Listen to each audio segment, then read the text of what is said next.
Let's introduce and welcome Major Moffett up here. Major General Moffett. I would get demoted for saying major as a private witness.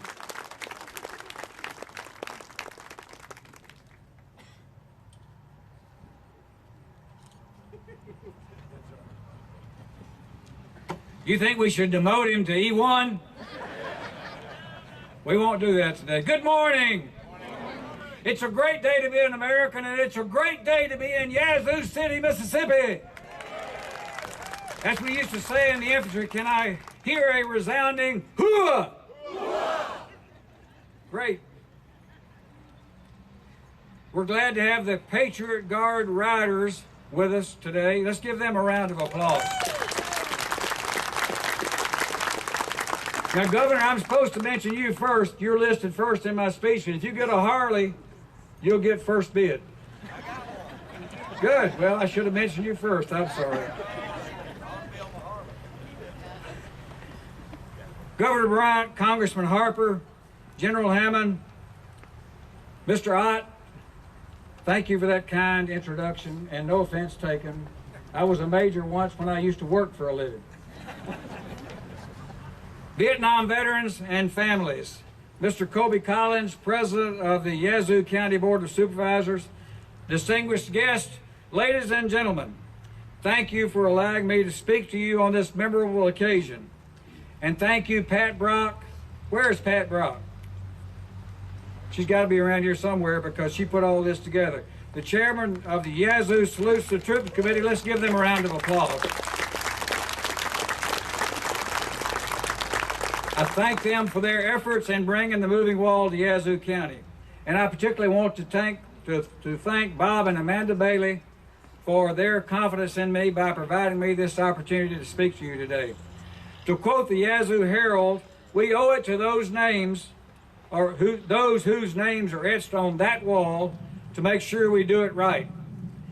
Normally, I begin my speeches with a joke, with some humor, but I'm going to dispense with that today because time is limited and I want to make every word count. First of all, I want to ask all Vietnam veterans to please stand.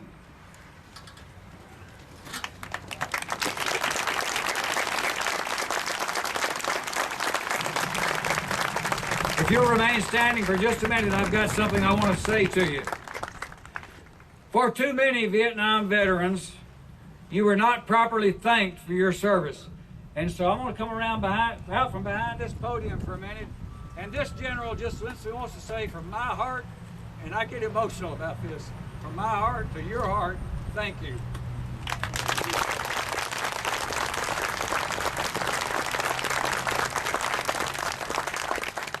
And then I want to say, welcome home.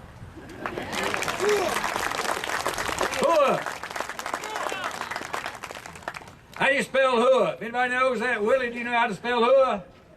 It's H-O-O, and you can use more O's if you want to. A-H. When that drill sergeant uses it, he usually says, hooah! So there's lots of O's in it.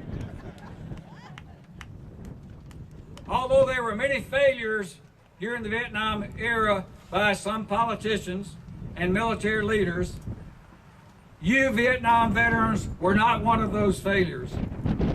Each of you responded to the call and did your duty.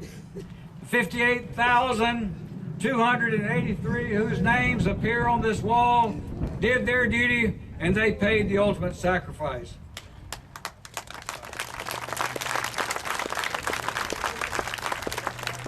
Vietnam was the war of Huey helicopters, and when Gisette typed this speech for me, she didn't know how to spell Huey. She didn't even know what I was saying. How many of you remember the old Huey helicopters? Firefights, ambushes, booby traps, among other things. It was an unpopular war at the time, and it was a war about which I often hear remarks like, it's the only war the United States ever lost. Those remarks disturb me, and I disagree with them. I believe history will reflect that Vietnam was the first pitched battle of the Cold War, and you and they won it.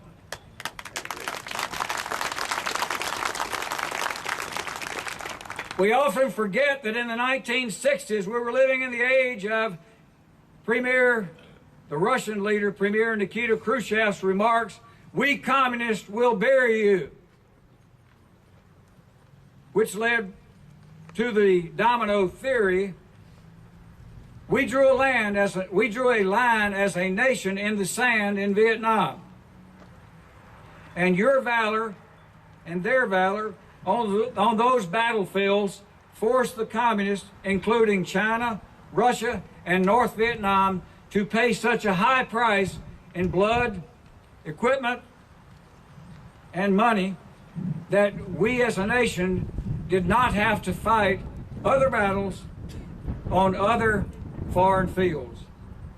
Your valor on the battlefields in Vietnam, in my opinion, stopped the spread of communism in Asia.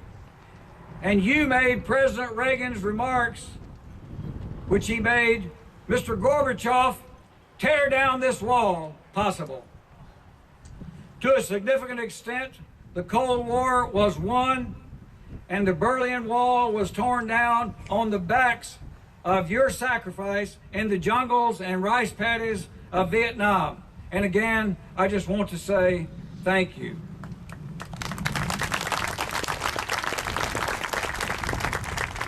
There are 58,283 names on that moving wall behind me, including 636 from Mississippi and 9 from Yazoo County.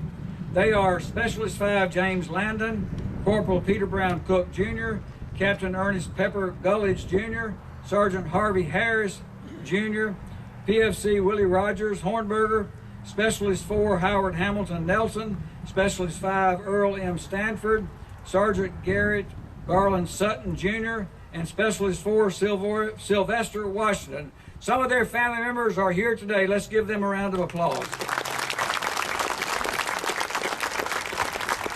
And I salute you and I salute their service. There were at least 3 Medal of Honor recipients from Mississippi: Captain Ed Freeman of Hattiesburg, Lance Corporal Roy Wheat of Bosell, and PFC Milton Lee Olive III, whom we honor here today and who is buried in West Grove Baptist Church Cemetery in Ebenezer, Mississippi, beside his father and grandparents. PFC Olive was born in Chicago, Illinois, but he went to high school in Lexington, Mississippi, where he also spent most of his childhood summers. He spent a great deal of time with his family in Ebenezer, Mississippi. PFC Olive was a member of the 3rd Platoon of Company B of the 173rd Airborne Brigade. On October 23, 1965, just 2 weeks from his 19th birthday, he and his platoon were under heavy fire from the Viet Cong. The Viet Cong attacked in force, but they were repelled, and they began to run. PFC Olive, in the American soldier tradition, and 4 of his comrades gave chase. As they were given chase, a hand grenade was thrown through the air toward their position. PFC Olive saw the hand grenade, he plucked it from the air, tucked it into his body, and he absorbed the explosion of the hand grenade in his body, thereby saving the lives of all 4 of his comrades. He was awarded the Medal of Honor posthumously at the White House in 1966 by then President Lyndon Johnson. PFC Olive was the first African American to earn the Medal of Honor in the Vietnam War, and he was the 3rd African American soldier up to that time to earn the Medal of Honor since the Spanish-American War. Let's give his service a round of applause.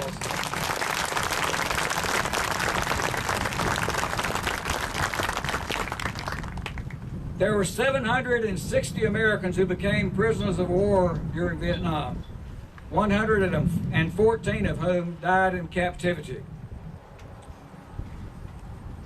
Among those who survived were our own Tupelo's Carlisle Smitty Harris, who spent more than 6 years as a prisoner of war. Let's pause for a brief moment of silence, because there are still approximately 1,300 American soldiers missing in action. So let's just pause for a brief moment of silence in their memory and honor.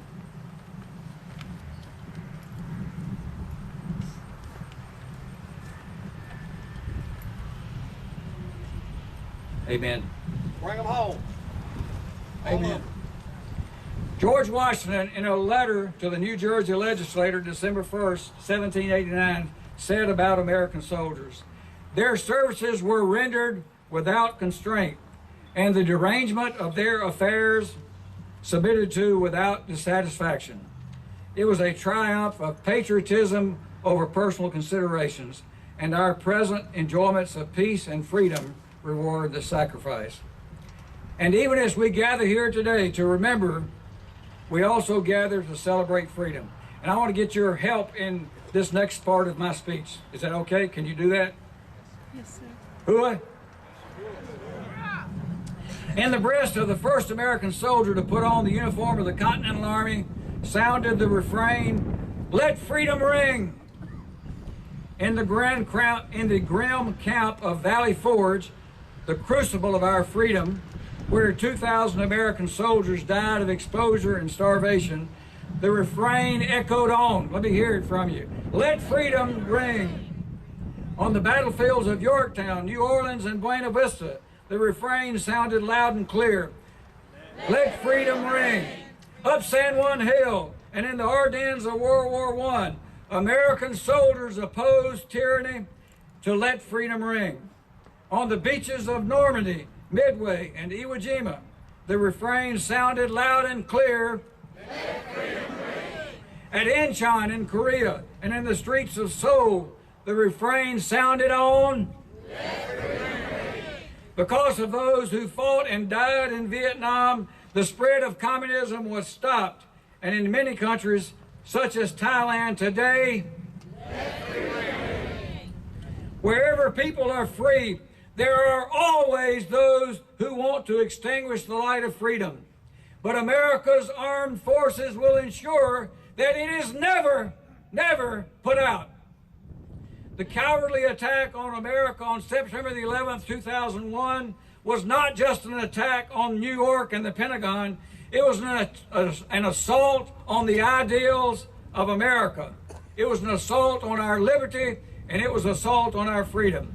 But far from extinguishing the flames of freedom, it only fanned them. It is the nature of all people everywhere to seek to be free. And our soldiers have fought around the world to give many people that right in many foreign lands. And to all veterans here today, in their honor, let freedom ring. Ronald Reagan said, "We will always remember. We will always be proud.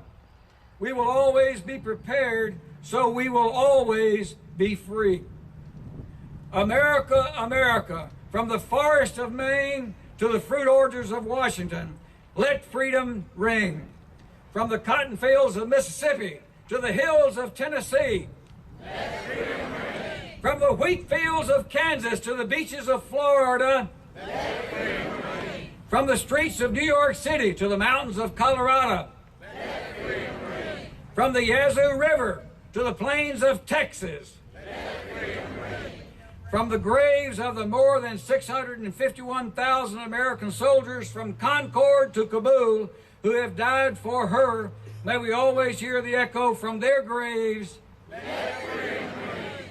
Join me as we honor, and I want to ask you to stand as we do this, as we stand and honor the 58,283 soldiers whose names are on this moving wall, as we say together, "Let freedom ring." Their souls march in unison throughout our history, uniting the past with the future, and they cry, "Let freedom ring." We have not died in vain. And join me once more as we in their honor say, "Let freedom ring, let freedom ring, let freedom ring." If you'll just remain standing. Today I saw Old Glory flying in the breeze, and I thought of all she means to me, the symbol of the land of the free.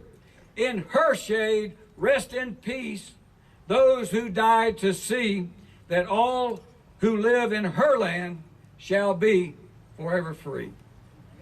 She was there at Valley Forge and waved proudly through the rocket's red glare at Fort McHenry. At Flanders Field, where the poppies grow. And at Normandy, she shed tears of red on blood-stained beaches. At Iwo Jima, in Korea, and in Vietnam, she proudly waved as patriots fought for her cause, inspiring all those who see her to stand tall, answer the call, and live forever free. May God bless you, and may God bless the United States of America, and in all our hearts, may the refrain forever echo, let freedom ring. God bless you, and God bless the United States. Thank you. Thank you, Captain. I'm just joking. It'd be dangerous with a guitar, wouldn't it?